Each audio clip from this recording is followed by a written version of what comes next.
Welcome back to part 2 of our review of Brene Brown's book, Atlas of the Heart. And for this book, I invited my dad to come and join me to discuss some of the themes of the book. And my dad is a child psychiatrist, which works great for this book because it's all about putting a language to our emotions. We have so many more emotions than happy, sad, and mad. And so this book goes through some of those. Now in this part 2, we're going to talk about 3 specific ones, or specific emotions, and that's pride, hubris, and humility. So I hope you enjoy part 2 with my dad, Dr. Sprinkle. 2 Dr. Sprinkles. Chapter 13, which are the places that we go to self-assess. The 3 that she specifically highlights here is pride, hubris, and humility. So we'll break these down, and the reason why I got excited about this one is this is also where we talk about narcissism, which everybody loves to talk about. On other people, of course, not themselves.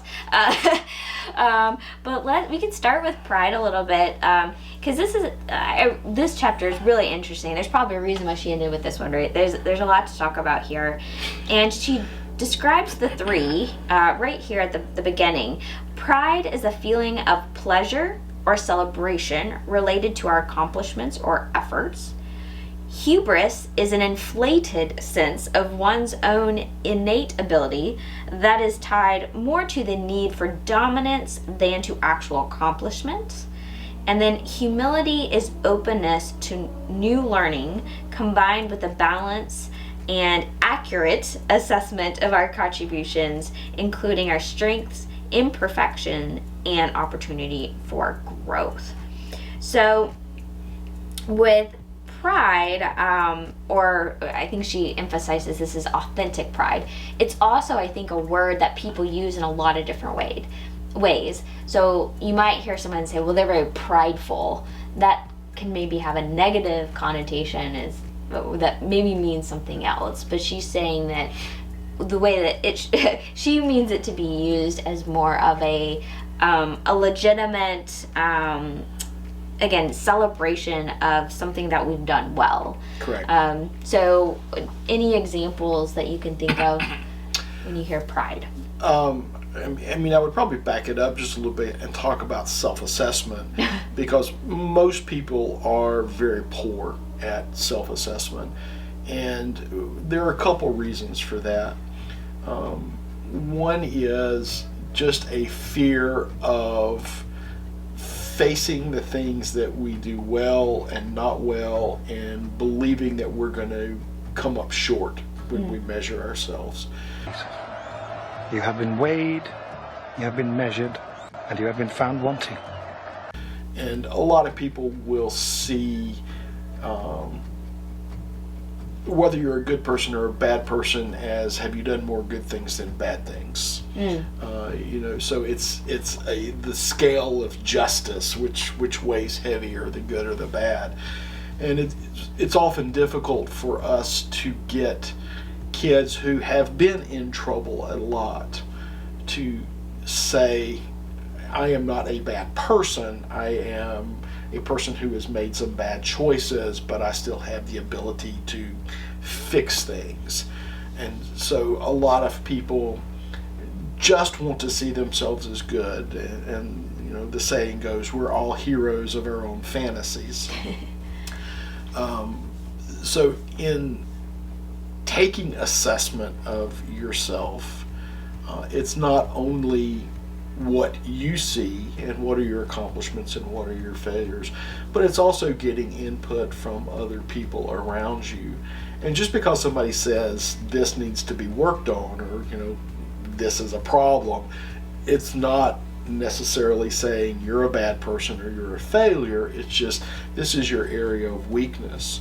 And we're used to doing that in school all the time. We say, I'm strong in math, but I'm weak in English, or I'm better in language and not as strong in math. And we don't see that as much of a problem. But when it comes to our personality, if somebody says, well, this is an issue, this is a weakness, then we suddenly want to go to defend that territory. They've attacked our identity. Right, Yes. they've attacked us personally. And again, when we go back to parents and children, I tell parents, don't take everything the child does as personal. The one of the problems that we see is parents will take their kids to the grocery store and the kid has a temper tantrum, and the parent is more worried about what's everybody going to think of me as a parent because I can't control my child, that they tend to overreact in how they deal with that particular child. So in assessing ourselves, I think we have to approach it with the sense of, here is my ideal, here's what I'm trying to achieve. Okay, I got lost here on this one issue, but that doesn't mean I'm eternally lost. I have a way of coming back and making things better. A lot of what we have to be able to do is say, okay, I didn't handle that very well, let me figure out what I can do better, as opposed to, I really messed that up, I'm a bad person, or I'm never going to get better, or I'm not good enough. So I think the rule is people generally have to be praised 4 times for every 1 time they're criticized. Yeah. So if you're growing up in a family where you're constantly criticized and never rewarded for the good things that you do, then you're going to grow up with this very anxious sense of a bad self. So we want to instill pride, but pride is reward for good accomplishment. And I think for a while we kind of got out of control with our sense of we need to instill confidence in our kids by praising them for tying their shoes correctly. And we put up the artwork on the refrigerator, which is fine, but then they're not Picasso or Monet. It's a picture. We're happy. It actually might look like Picasso. Right. So we want to instill pride for accomplishments. So you did this well. Not that you're a princess and you're entitled to everything you want just because you're cute. And I think we see that a lot in kids now. We get a lot of entitlement in kids. They've just been allowed to get away with stuff for so long and told that's okay. And if a child does something wrong, you can say, that's okay, we're not going to kill you over that, but let's figure out how to do it better, as opposed to, well, that's okay, we won't worry about it, just let it go. And that's where I think parents have kind of gotten off a little bit on this. We don't want to hurt their self-esteem. We do want to correct them. We do want to say that's not okay. Now, it's recoverable. We can fix it, but you cannot continue in that behavior and everything still be okay with us. So it sounds like there's a difference between also the individual and then the behavior. It's like, back to what you're saying, you're not a bad person, but what you did, you can improve. Right. And that's the difference, is maybe where it's hopefully not taking personally, because we're not attacking them, we're just trying to work on the actual behavior part. Right. The parent who says you're never going to be anything, or you're never going to amount to nothing, or you always mess up. Those are the things that just kind of reinforce that I'm a bad person. And once somebody feels that they're a bad person, then they've got nothing to lose. I might as well be bad because I'm a bad person. Everybody expects me to be bad. That's what they expect. That's what they're going to get. As opposed to the child who is told, okay, you can do better. You made a mistake, but we can fix it. That person still has that sense of, I can accomplish something, whatever that is, as opposed to the one who just says, I give up, I'm bad, let's just go with it. Gotcha. All right. You want to move on to hubris? Sure. All right.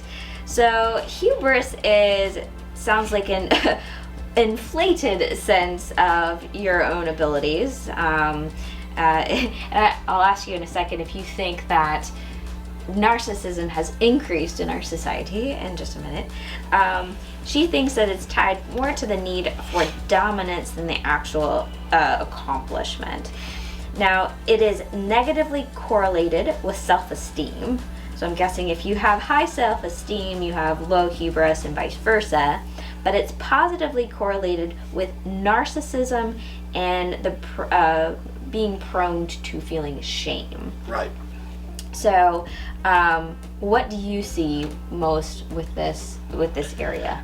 We see a lot of making myself out to be better than I really think I am. So we get a lot of kids who lie and make up these really wild stories because they think that I want to present myself as a better person to everybody else, so they'll think highly of me. That tends to be because I don't think highly of myself. So I have to make this artificial image of me being Superman or having great wealth or great possessions, they tend to emphasize possessions. I have this. Like physical or physical traits? possessions. Okay. Physical possessions. You know, I have a really fancy car. I have the most expensive computer. I have the most expensive clothes, or I can only wear designer jeans. And it's that sense of I myself am not an adequate person, so I have to present this false facade so everybody else sees me as better than who I see myself as. Now I want to pause for just a second because I forgot to go over a really cool part about the word hubris. Now the word comes from a Greek word meaning pride and ambition that is so huge that it angered the gods, and it led to their, not the god's demise, but the person's demise. So it's kind of really neat background on the word hubris. So back to the conversation. She says, narcissism is the shame-based fear of being ordinary. And I think maybe why that makes me nervous a little bit is I think a lot of us, we don't want to feel ordinary. We want to feel special, that we have contribution to the world. So my guess is that, the narcissism part is that unhealthy, overinflated, trying to make ourselves look better than we actually think we are. Right. I mean, self-esteem comes from being successful at something. Mm-hmm. Okay. So people who have never really been successful or who don't feel that they have a particular area of expertise tend to feel like they have to inflate their resume or inflate the story about who they are. I was watching one of Tim Allen's shows where they were having dinner with a guy who was trying to pretend that he was a Navy SEAL, but he was getting all of his facts wrong. He was mixing up Army, Navy, Marines. It was all so mixed up that it was quite obvious.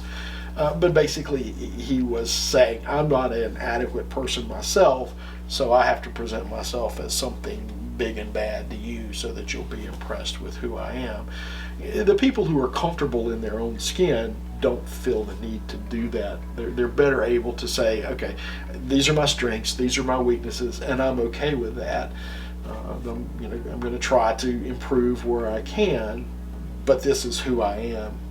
And that's different from the person who says, I'm a screwball and you like it or leave it. That's kind of hubris in the reverse direction.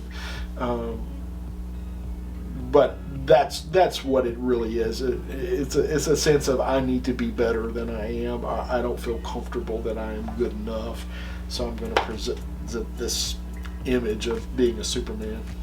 Do you think people get the term, use the term narcissist or narcissism appropriately, or do you see people try to use it in different ways? I think a lot of people have just used it to mean you're being a twit. A true narcissism, again, is not just I'm bragging about something, but it's that whole persona of everything I do has to be a projection that's false. Okay. So back to that question, do you think that we have more problems with true narcissism these days, or just people are liking the word?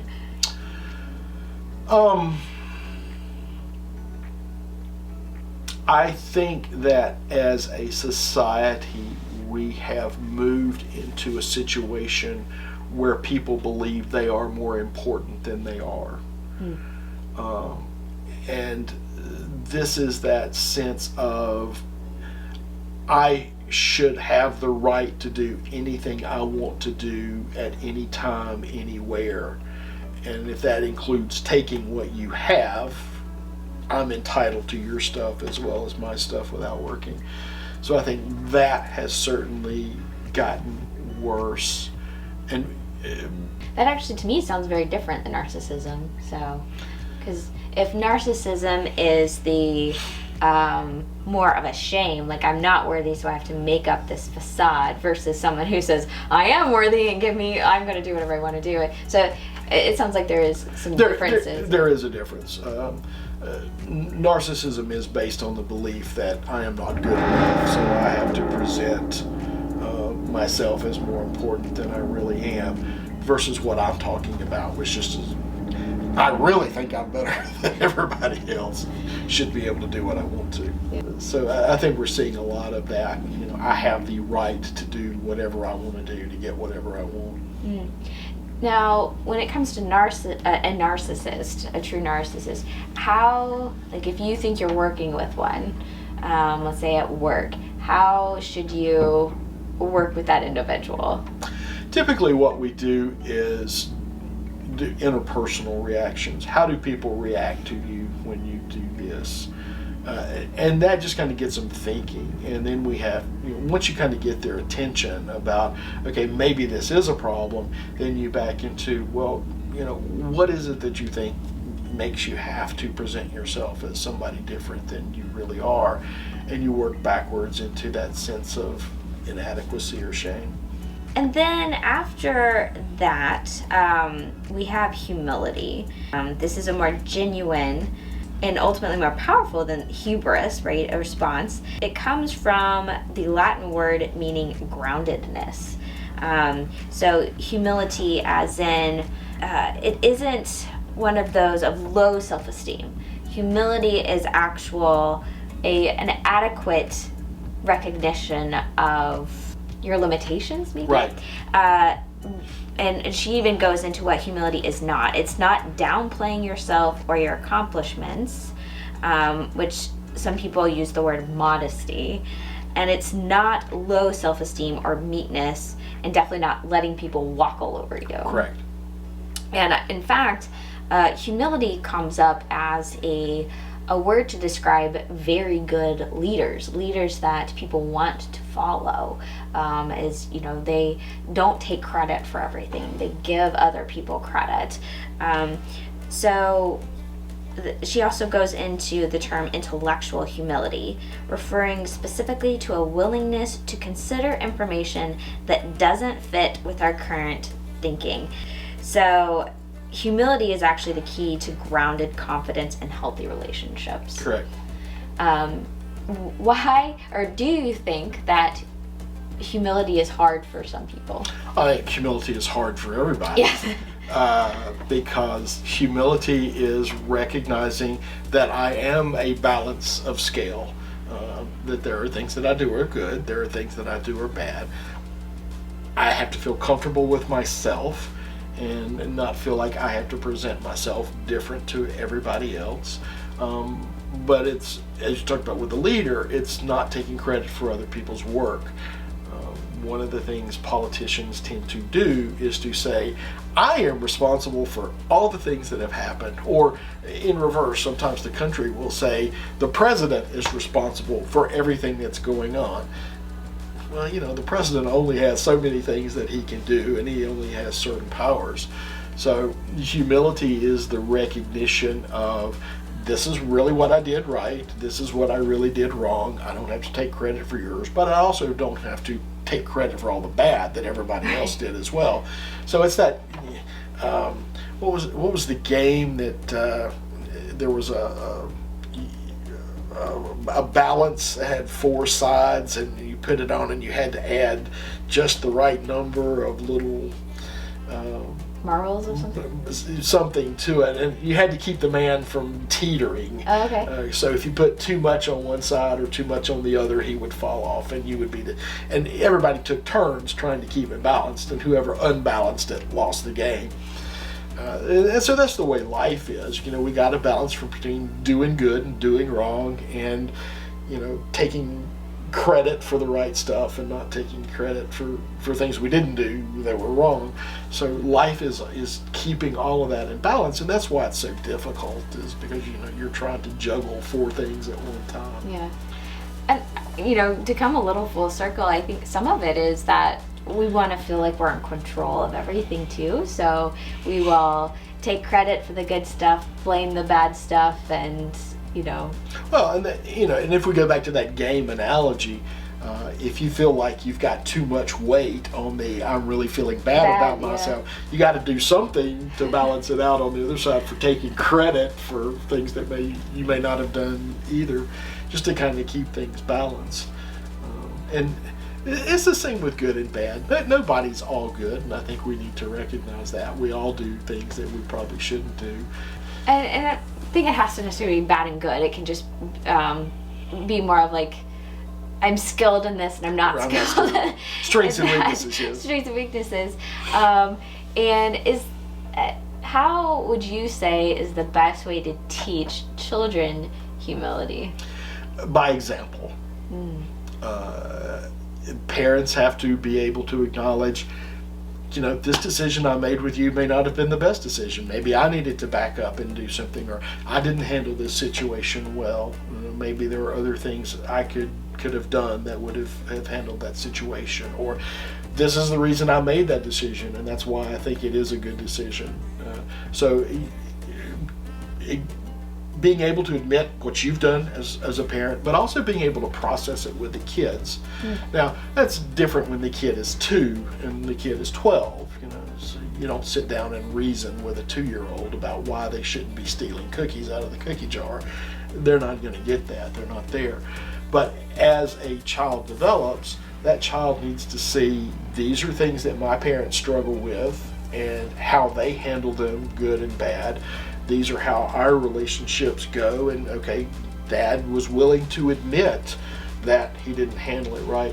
So a lot of the problems come with kids who have never learned to say, this is a problem, but it's okay, I can fix it. They see anything that's done wrong as irreparable harm and not fixable. And so the parent needs to be able to teach the child, even when you've done wrong, it can be fixed. When you've done good things happen. We get rewarded for the right things. And understand that discipline is not the same thing as punishment. Punishment is a part of discipline, but the word discipline and the word disciple comes from the same root word. And the whole point of discipline is teaching somebody a way of life. Well, you don't want to teach them a life of punishment, because that goes to jail. That's where that leads. Or to being anxious all the time because they're afraid they're going to step out of line. We want to teach a way of life, a way of thinking that allows us to be able to have accurate self-assessment. So what are the things you did right? What are the things you did wrong? What do you need to keep doing? What do you need to change? And that has to be a constant conversation. And it's not, sitting down for an hour and you're done. It is, let's take 2 minutes here and think about things, and let's take 2 minutes here and think about things. It is the frequency with what you do, not how long you do it at one given time. Because most of us, have an attention span of about 5 minutes, and then we quit listening to you, especially the younger children. So you want to do the behavior repeatedly over short periods of time, not one lengthy sermon. We've talked about, you would even take opportunities like going to the movies. Right. And a movie where you could bring a character that isn't even necessarily them. They get to learn from basically a fictional character about what he did and what could have he done, or what happened because he did that. Right. So using examples from movies, maybe books that you're reading, TV shows, anything that goes on. I've always said, if people could learn from their own mistakes, I would be out of a job. And so what a parent's job is to teach a child, how do you learn from your own experiences? How do you sit down and think about, this is why things happened, and this is ways you could have changed it. But it is that kind of constant growing up, doing those kind of behaviors, and it becomes a habit, and that's what you're looking to form. And that's what discipline is. Discipline is a habit of a way of life. Kids learn from us, so however we behave is how our children are going to behave. I often think that is the answer to a lot of things. Are like, how can I teach my child to do this? How can I help my coworker be better at this? And I think it all comes back with ourselves. Usually that's the only thing we can control is our own behavior. And so if we can try to be the best example and be the coworker we would want to work with, Right. or that's really where we can do the best. It is really just understanding ourselves and helping ourselves be the best we can be. Right. So I don't know, maybe even parents could pull it out and help themselves kind of go through the different emotions with their kids. I know she actually would work with her kids. She was very good at one, as a parent, talking about, I didn't do that well, I could have done that better, and she would go into the room and tell them that. And I think it actually created a lot of respect. It does. For her, that she was able to do that. I think it made them feel more comfortable to go to her when they had maybe done something that they weren't very proud of. So again, going back to being the best example, I think really does work out the best in the end. Thank you for joining my dad and me as we talk about some more emotions from Brene Brown's book, Atlas to the Heart. I hope you stick around and continue to watch these videos around what we can learn from different books. I love to read, and I hope you do too. Even if you don't, it's a great way to get the knowledge from books by just watching short videos. So until next time, this is your Sprinkle of Wisdom. Want to know one habit ultra successful people have in common? They read a lot. They believe that books are the gateway to learning and knowledge. This is a Sprinkle of Wisdom.